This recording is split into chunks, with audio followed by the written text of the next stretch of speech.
ایک مرتبہ آپ علیہ السلام کو پتہ چلا کہ حضور نبی کریم صلی اللہ علیہ وسلم کے گھر میں کچھ نہیں ہے۔ یہ واقعہ آپ کو اس وجہ سے سنا رہا ہوں کہ حضرت علی رضی اللہ عنہ کا حضور نبی کریم صلی اللہ علیہ وسلم کے ساتھ محبت کس طرح تھی۔ حضرت علی رضی اللہ عنہ کو معلوم ہوا کہ حضور کے گھر میں کچھ بھی نہیں ہے، کھانے کے لیے گھر میں فاقہ چل رہا ہے۔ اپنے گھر میں نظر ڈولائی تو اپنے گھر میں اس طرح کا کچھ چیز بھی نہیں تھے کہ اپنے گھر سے اٹھا کر حضور کے گھر میں دیکھوں تاکہ حضور علیہ السلام اپنے گھر کا فاقہ مٹا سکے، کچھ کھا سکے، کچھ پی سکے۔ گھر سے نکلے مزدوری کی خاطر، مزدوری کے لیے کر کے کسی کے ساتھ مزدوری کر کے جو بدلے میں درہم ملیں گے، دنانیر ملیں گے یا کوئی اور چیز ملے گی تو وہ لا کر حضور کی خدمت میں پیش کر دوں گا۔ آپ علیہ السلام نے کھا لیا، گویا اس طرح ہوا کہ میں نے کھا لیا۔ گھر سے نکل ایک یہودی ملا، اپنے باغ میں اپنے باغ کو پانی لگا رہا تھا۔ حضرت علی رضی اللہ عنہ نے اس سے بات کی، اس نے کہا کہ ٹھیک ہے، ایک پودے کے بدلے آپ کو ایک کھجور ملے گی۔ ایک پہلو تو ڈھول کے ذریعے سے کنویں سے پانی نکالا، وہ ڈھول جا کر ایک پودے کو لگایا، وہ سیراب ہو گیا، پھر دوسرے کو لگایا، تیسرے کو 17 پودے حضرت علی رضی اللہ عنہ نے سیراب کیے اور بدلے میں 17 کھجوریں حضرت علی رضی اللہ عنہ کو ملی۔ وہ 17 کے 17 کھجوریں عجوا لا کر حضور نبی کریم صلی اللہ علیہ وسلم کی خدمت میں پیش کری اور کہا کہ اے اللہ کے رسول صلی اللہ علیہ وسلم، یہ میں نے اپنی محنت اور مزدوری سے کر کے آپ کے خدمت میں لایا، مجھے پتہ نہ چلا کہ آپ گھر میں فاقہ ہے، لہذا آپ اس کو نوش فرما لیں۔ حضور نبی کریم صلی اللہ علیہ وسلم نے فرمایا کہ آپ کو مجھ سے اتنی محبت ہے کہ آپ نے یہ کام کیا۔ حضرت علی رضی اللہ عنہ نے فرمایا کہ ہاں، مجھے آپ سے اتنی محبت ہے کہ میں نے اس محبت میں یہ کام کیا۔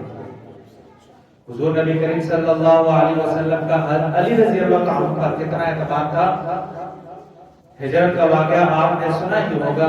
حضور نبی کریم صلی اللہ علیہ وسلم کو اللہ تبارک و تعالیٰ کی طرف سے جس وقت ہجرت کا حکم آیا کہ آپ مکہ سے مدینہ ہجرت کر کے چلے جائیں، تو حضور نبی کریم صلی اللہ علیہ وسلم کے پاس مشرکین مکہ کفار کی امانتیں تھیں،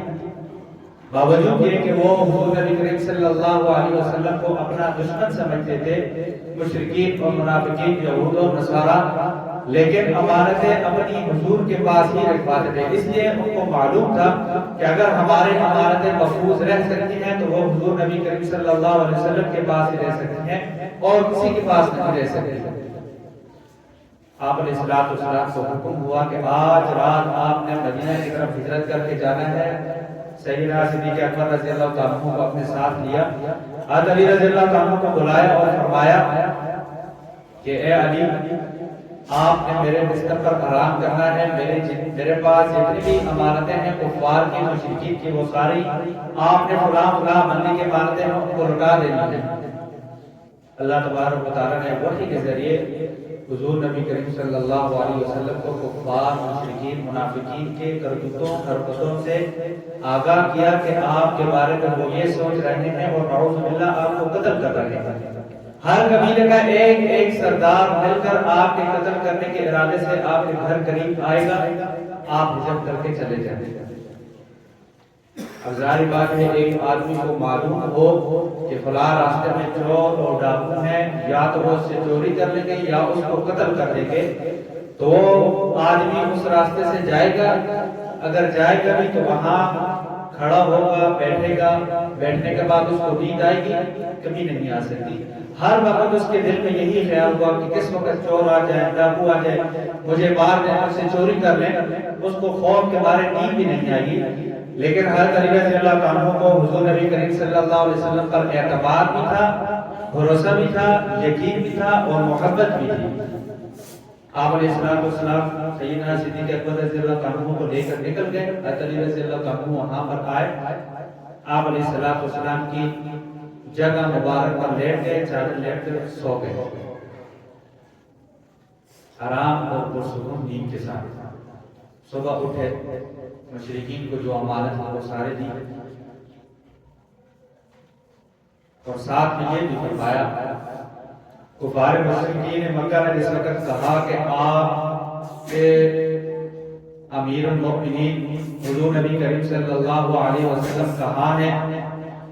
حضرت علی رضی اللہ عنہ نے کہا کہ مجھے علم نہیں،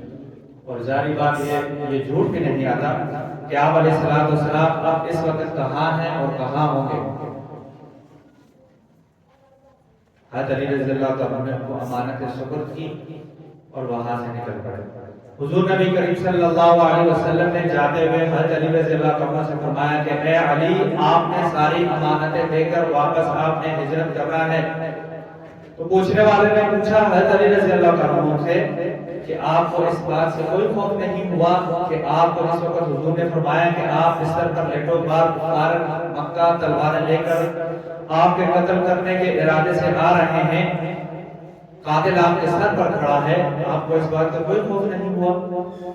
حضرت علی رضی اللہ عنہ فرمانے لگے کہ میں نے دیکھا، محسوس کیا جب سے میں حضور نبی کریم صلی اللہ علیہ وسلم کے ساتھ ہوں کہ آپ علیہ السلام کی زبان سے جو الفاظ نکلے بعینی، جب تک وہ پورے نہیں ہوتے کچھ کام نہیں ہوتا۔ جب حضور نے مجھے یہ فرمایا کہ اے علی، آپ نے بستر پر لیٹنا ہے، کفار مکہ کو ان کی امانتیں واپس دے کر آپ نے اس کے بعد ہجرت کر کے قباء مسجد میں آپ نے میرے ساتھ مل جانا ہے، تو مجھے پختہ اور پکا یقین ہو گیا تھا کہ یہ کفار میرا کچھ نہیں بگاڑ سکیں گے۔ اس لیے کہ حضور نے فرمایا تھا کہ آپ نے ہجرت کر کے مکہ مدینہ میں قباء مسجد میں میرے ساتھ ملنا ہے، اگر میری موت واقع ہوتی یا مجھے شہادت ملتی تو حضور مجھے کبھی نہیں فرماتے کہ آپ ہجرت کر کے مدینہ میں آ کے میرے ساتھ ملنا۔ تو یہ میرا اعتماد تھا اور حضور نبی کریم صلی اللہ علیہ وسلم کی باتوں کی سچائی تھی۔